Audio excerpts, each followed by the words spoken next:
The void was endless, cold, silent, a place where time itself seemed to sleep.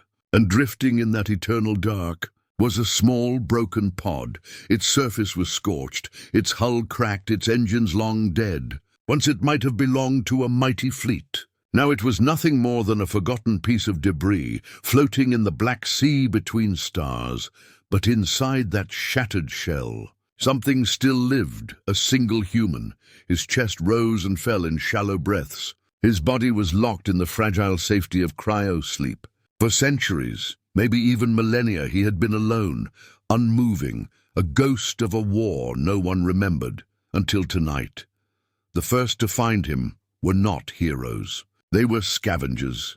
The ship Scarth was old and rusting, its crew more desperate than brave. It drifted along forgotten lanes of space, picking through wrecks for scrap metal and power cells. They had no loyalty to empires, no honor to uphold. They lived day by day, feeding off the remains of other people's wars. On this night, their senses pinged. "Captain, I've got something," one of the crew hissed, her 4 eyes narrowing as she leaned over the console.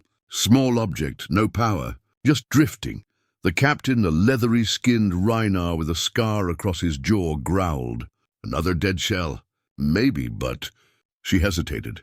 "I'm reading faint life signs." The bridge went quiet. Life signs meant risk. But it also meant treasure.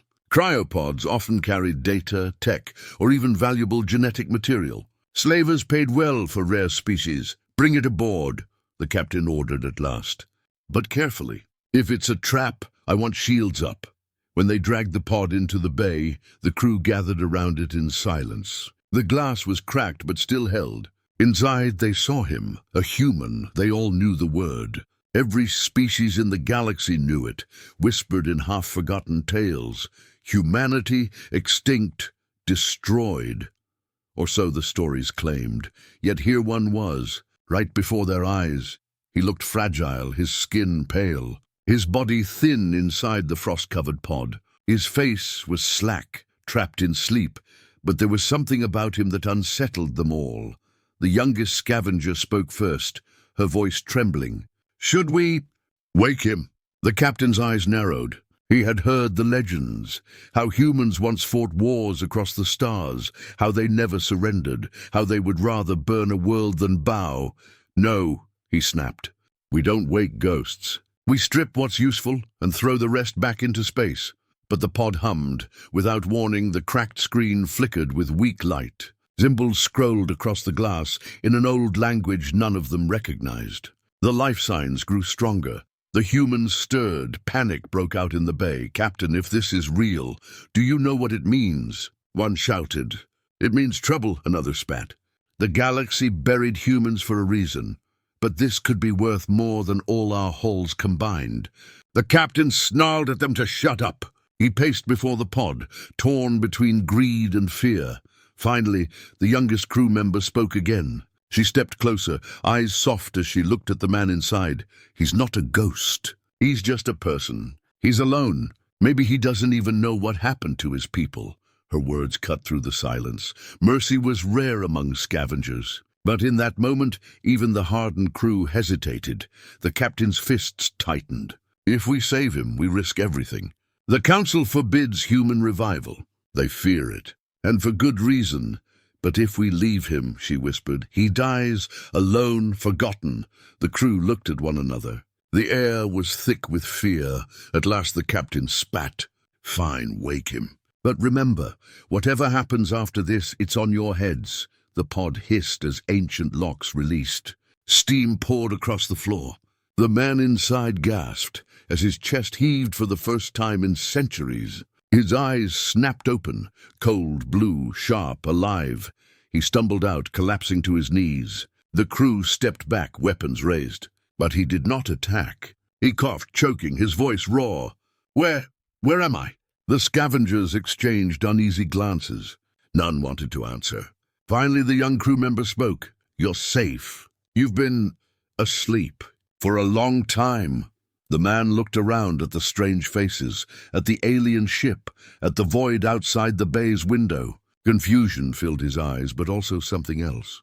A spark. He pressed a hand against the pod. And then he froze. The beacon had activated. Deep inside the pod, older than any empire still standing, systems woke. Lights blinked. Antennas extended. A message, ancient and coded, burst from the wreck. It raced through space, leaping from relay to relay. Networks long dead flickered alive for the first time in thousands of years. Satellites hidden in dust clouds began to hum. Old listening posts awoke, whispering across the void. The signals spread like wildfire. The scavengers didn't understand. To them, it was just noise, a ripple of static across their senses. But in the dark corners of the galaxy, where ancient machines slumbered, someone heard. Earth heard. The young scavenger smiled faintly, helping the human to his feet. "You're alive," she said softly. He looked at her, confusion still clouding his face. "Alive, but where is the fleet? Where is Earth?" No one answered. No one dared, because far away on hidden worlds and buried stations, something massive was stirring. Something that had been waiting for this signal, waiting for one of their own to be found. The scavengers had thought saving a human was a small act of mercy. But mercy has weight.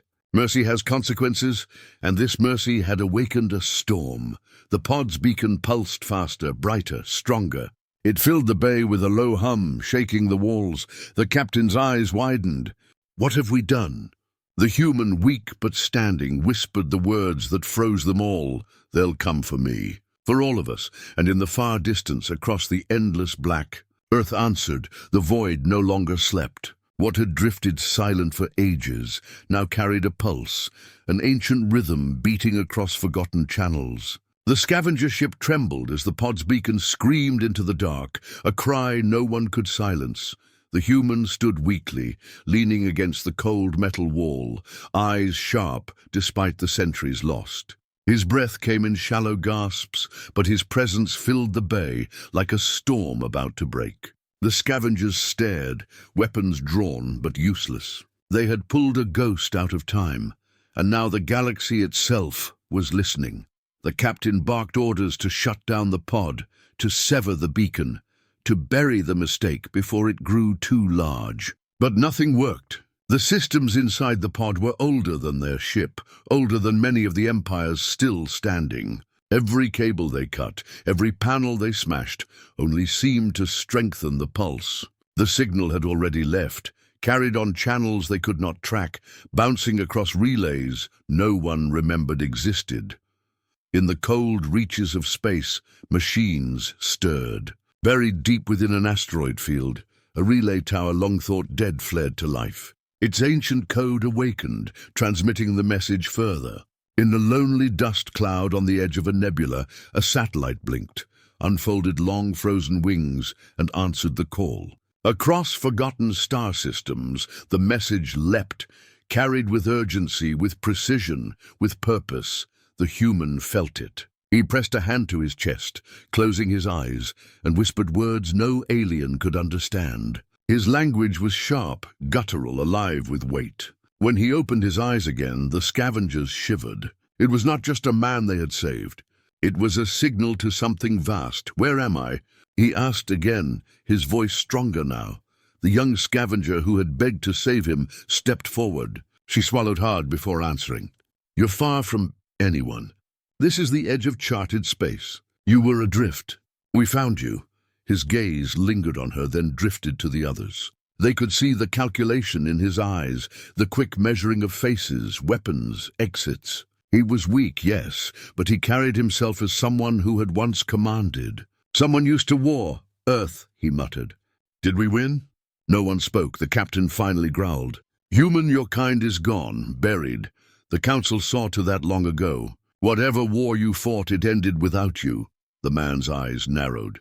He did not shout. He did not argue. He only whispered, "We don't vanish. Not forever." Meanwhile, the signal spread farther.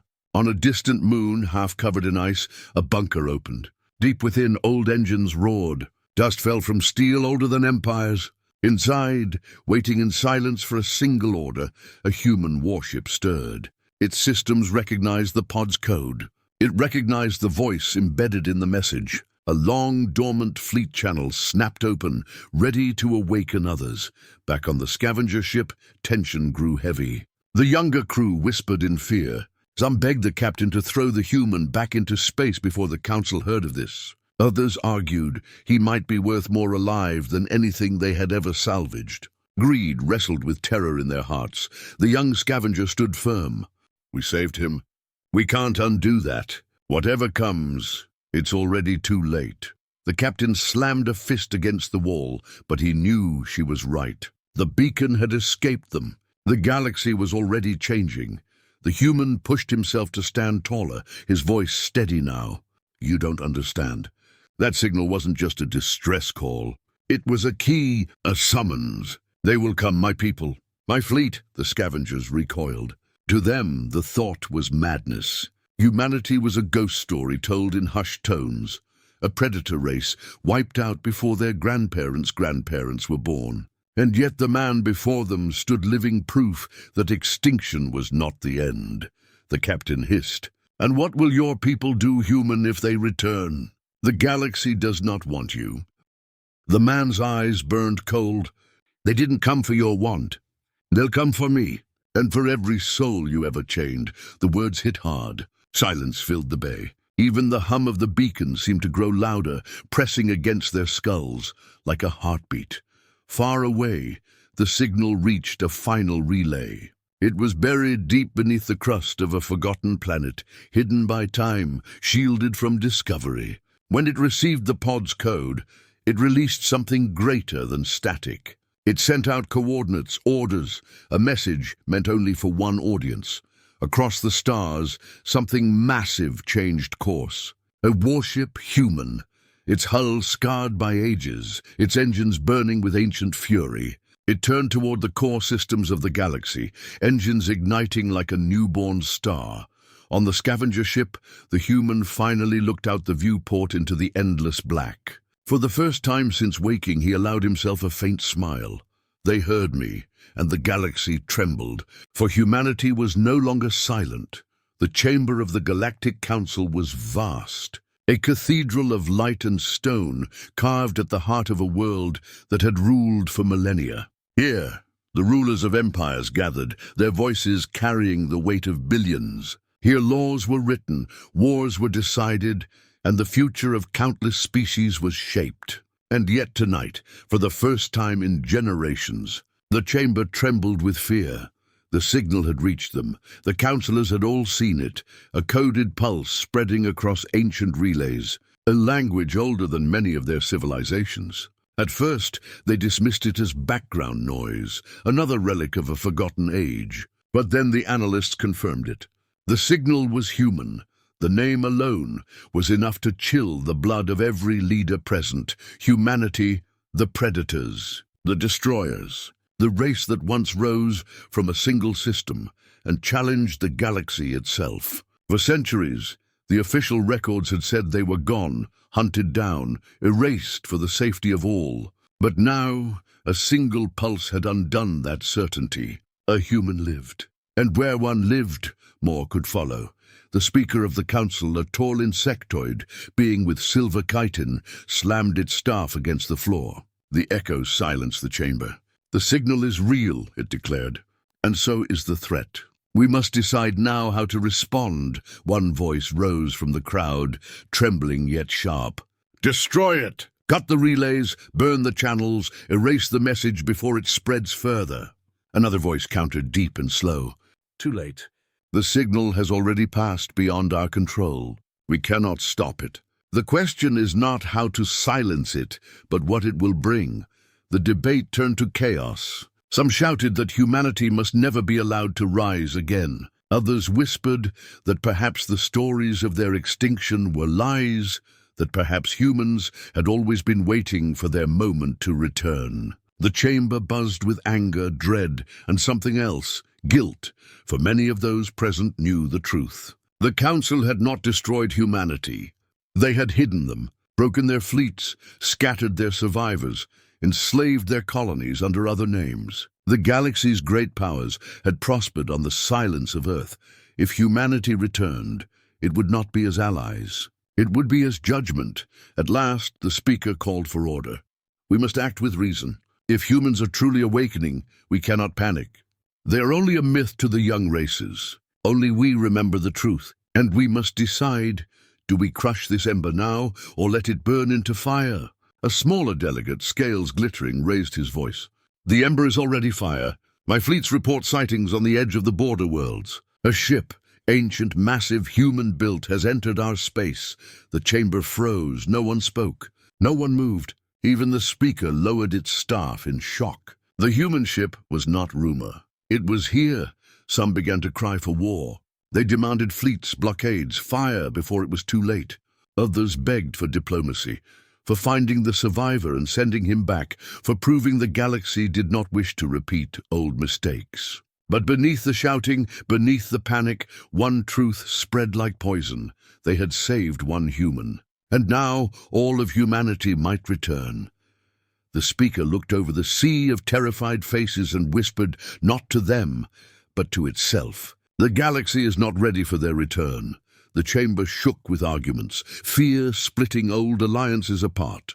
Rulers who once stood united now accused each other of hiding human secrets, of keeping forbidden technology, of secretly preparing for humanity's vengeance. Old rivalries reignited, fed by terror of what one warship meant for them all. Far away, at the edge of the stars, the human ship advanced. It did not ask permission. It did not hide. It came like a shadow of judgment, carrying the weight of a race that had refused to vanish. And in the heart of the council, as the debates reached a fever pitch, one truth settled on every trembling voice. If the humans had truly returned, nothing would ever be the same again. The border system had been quiet for generations. Its suns burned without change. Its colonies traded in peace. Its patrol fleets watched for smugglers more than enemies. But that peace ended the moment the human warship arrived. It did not slip in like a scout. It did not send messages of peace. It tore through the void like a blade, engines burning with a light the patrol ships had never seen before. One moment the stars were calm. The next, a shadow fell over the system. A vessel so massive it dwarfed their largest dreadnoughts. Its hull was scarred, ancient but alive with power. Every sensor screamed warnings. Every weapon locked on it found no target. The ship was there, and yet untouchable. The patrol commander panicked. He ordered hails, demanded identification. His officers fired warning shots across the void. The human ship did not answer. It only broadcast one signal, a voice so cold and precise, it cut across every channel at once. Return them. Every soul. Or burn, the words were simple. The threat, absolute.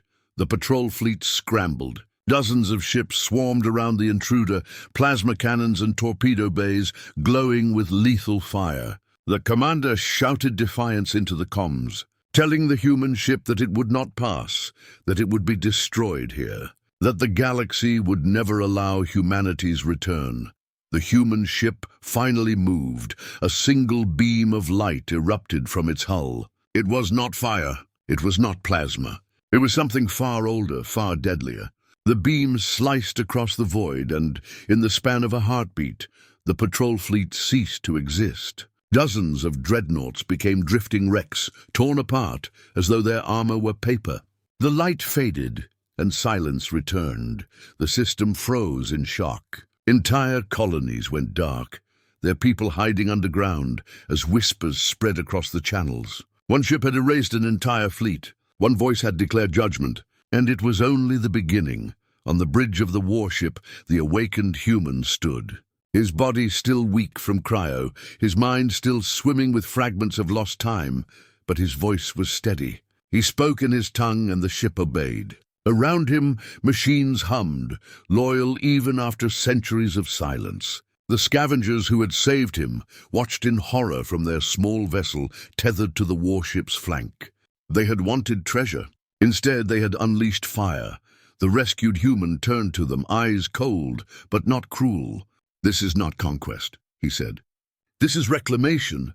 The chains will be broken. The stolen will be freed. The guilty will learn fear." The scavengers trembled. They had heard the council's whispers, the old stories of human wars, of fire and blood. And now they were watching those stories walk again. Across the galaxy, news spread like a storm. The council's secure channels crackled with fear. Entire empires held their breath. Some prepared their fleets. Others tried to hide their crimes. But none could ignore what had happened. The humans had returned, and they had returned in fire. And as the warship turned its weapons toward the next system, the message repeated across every channel, every relay, every world: return them, every soul, or burn. The galaxy was no longer quiet. Every relay, every channel, every trembling report told the same story. The humans had returned, and with their return came fire. On worlds once ruled by fear, whispers spread. On colonies where chains had clattered for generations, hope stirred. For the first time in living memory, the enslaved dared to look to the stars and believe that salvation was coming. The human warship moved system by system, its path as deliberate as it was unstoppable. It did not strike randomly. It did not waste fire. It sought out the slavers first. Worlds where entire populations had been taken, stripped of names, sold into labor for empires that now trembled in fear. The council tried to calm the chaos. They declared the humans to be terrorists, outlaws, a remnant too small to matter. But their words could not hide the truth. Everyone had seen what one warship did to an entire fleet. Everyone had heard the message that rang like a hammer across the void: return them, every soul, or burn. On the bridge of the warship, the rescued human stood taller now, strength flowing back into his frame. His eyes scanned the tactical displays, each glowing red with marked targets. His hand rested on the console, steady despite the enormity of what he commanded. The scavengers, still trapped aboard, had become unwilling witnesses. They had once lived from scraps, stealing what they could from the ruins of other people's battles. Now they watched a legend unfold before them. Some were terrified, whispering that they had unleashed the end of all things. Others began to see something different. The young one, the same who had begged to save him, saw the truth most clearly. He was not waging war for conquest.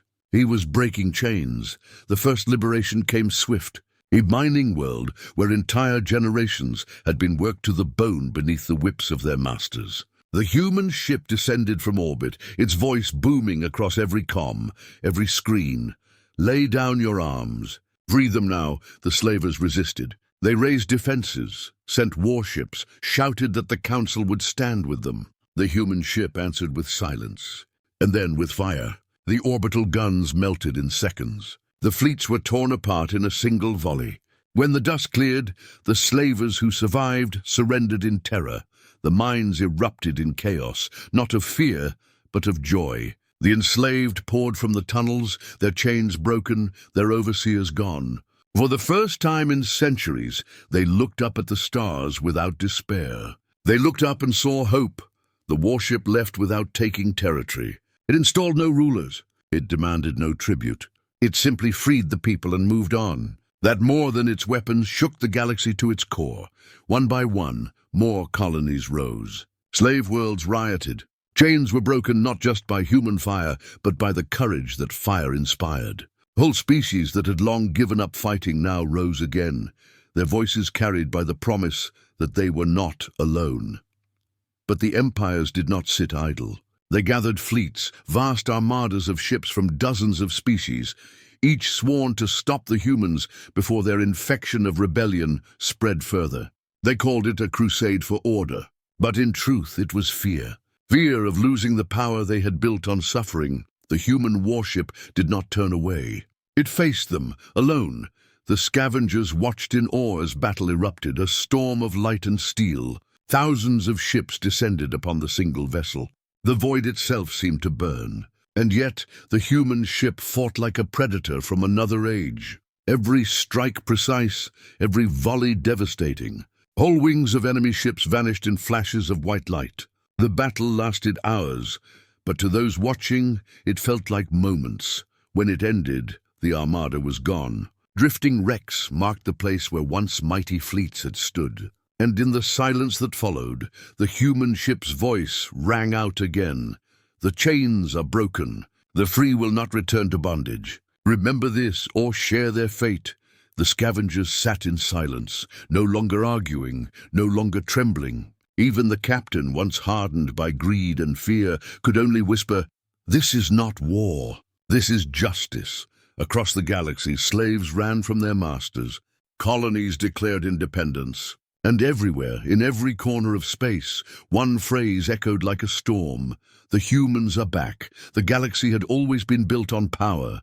Empires rose by conquest and empires endured by fear. Chains were their foundation, fleets were their teeth, and the council was their mask. For centuries, no one believed it could change. But now, in the shadow of one human warship, the unthinkable had begun. World by world, the chains were breaking. The more the humans freed, the more resistance collapsed. The more resistance collapsed, the more slaves rose in rebellion. It was not a war fought only by ships and weapons. It was a fire spreading through hearts and minds. At first, the council tried to hide the truth. They called the victories isolated incidents. They told their people the terror ship would soon be destroyed. But comms could not silence the truth. Images of burning fleets, of liberated colonies, of cheering masses spread faster than the council could bury them. Every whisper grew into a roar. The shattering began slowly. A minor empire along the rim lost its slave colonies in days. Its rulers begged the council for help, but none came. Then another empire's fleets mutinied. Captains refused to fire on rebel worlds, their crews deserting to join the uprising. Entire sectors slipped away, as if power itself had turned to dust in the council's hands. The scavengers aboard the human ship saw it all unfold. The young one, who had once begged to save a single man, now stared at entire empires falling like sandcastles before the tide. "It's not just the humans," he whispered. "It's everyone. They're not afraid anymore." The rescued humans stood silent on the bridge, watching the maps shift. Systems once painted in the bright colors of control now flickered with rebellion. His voice was quiet but steady. "They never feared us. They feared what we'd awaken." The human ship moved again, targeting not colonies, not slavers, but symbols. Palaces of rulers who had grown fat from blood. Councils that had met in luxury while trillions suffered. Each one fell. The ship's weapons did not always fire. Often the people rose before it needed to. The sight of the warship above their skies was enough to shatter centuries of obedience. And still, the great empires tried to resist. They gathered what remained of their fleets, massed armies on fortress worlds, declared unity against the human scourge. But unity built on fear was brittle. Allies betrayed each other. Fleets fled before battle. No one trusted the Council's promises anymore. The turning point came at the fortress world of Veyron Prime. It was said to be impenetrable, guarded by a ring of orbital platforms, defended by the largest armada ever assembled. When the human ship arrived, the rulers declared it would be the humans' grave. They broadcast their defiance across the stars, promising the galaxy that the rebellion would be crushed once and for all. What happened instead became legend.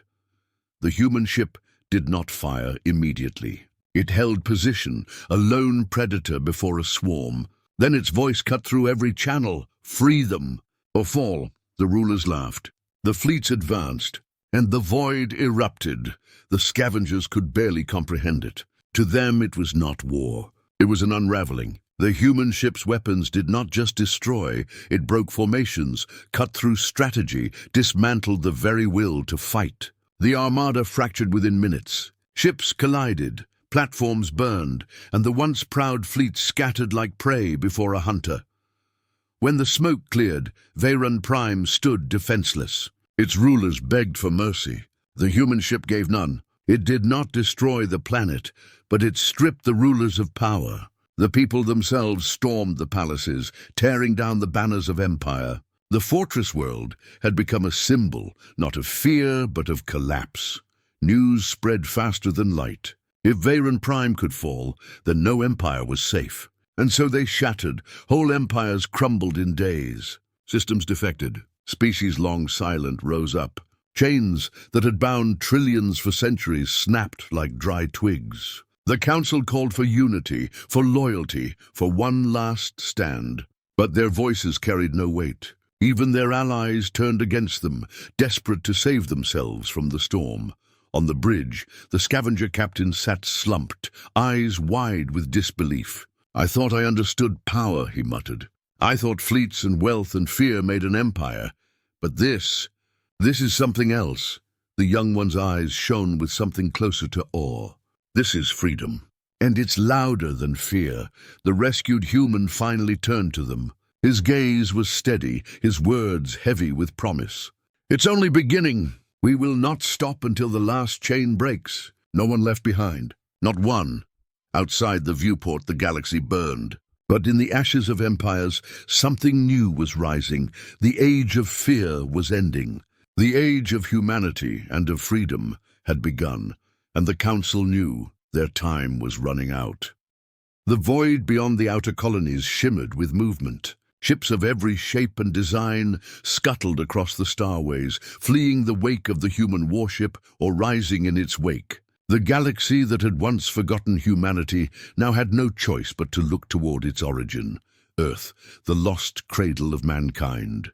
A world that had been buried under centuries of myth and silence. A place that had slept while empires rose and fell around it. And now, from hidden stations, buried fleets, and secret listening posts, humanity stirred once more.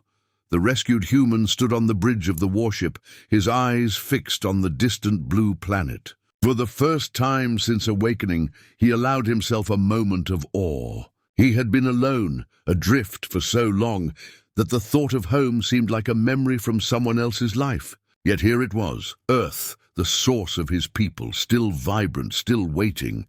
Across the system, hidden fleets answered the call. Ships older than some empires themselves rose from deep space docks, engines igniting after centuries of dormancy. Silence had not defeated them.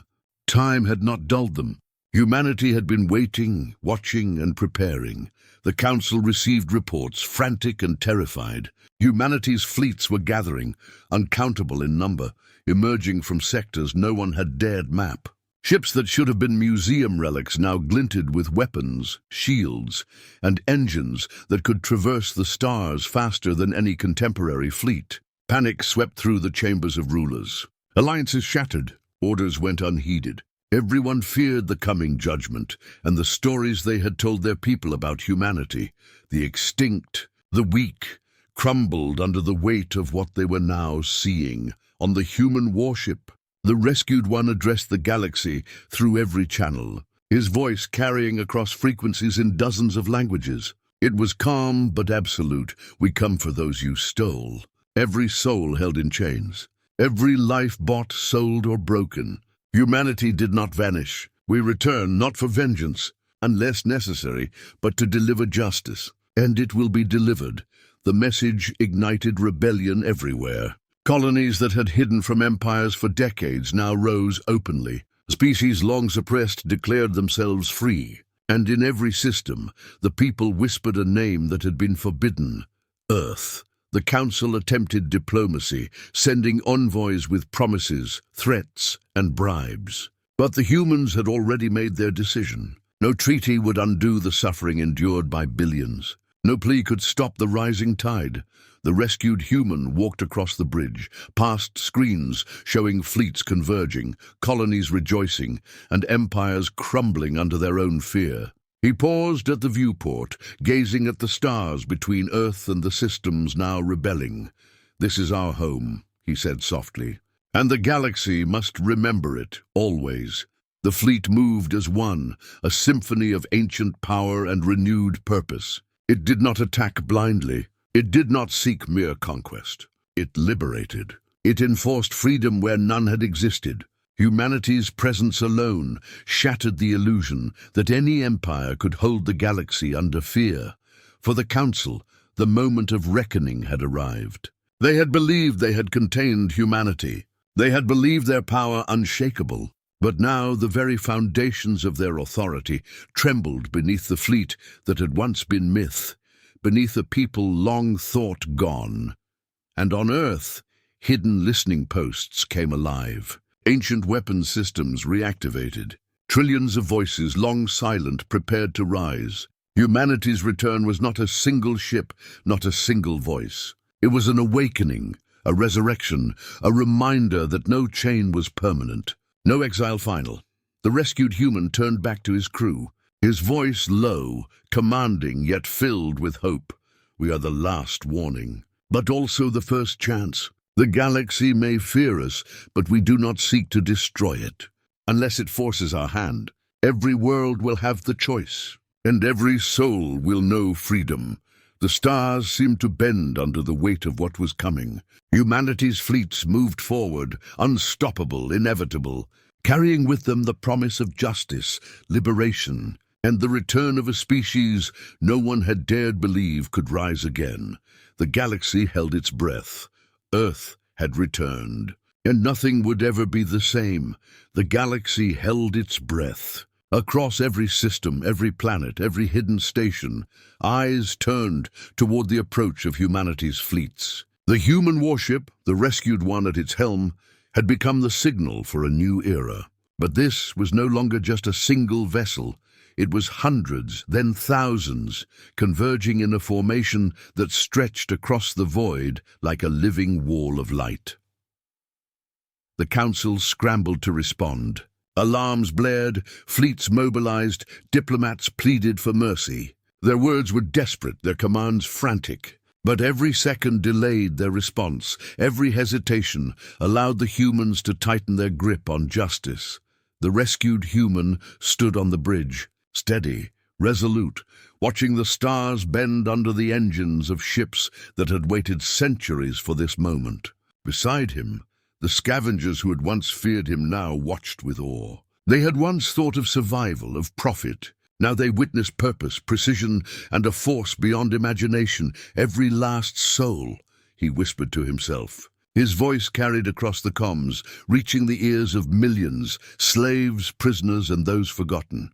We come for all of you, the first worlds to see the fleets fall silent, their populations frozen in disbelief.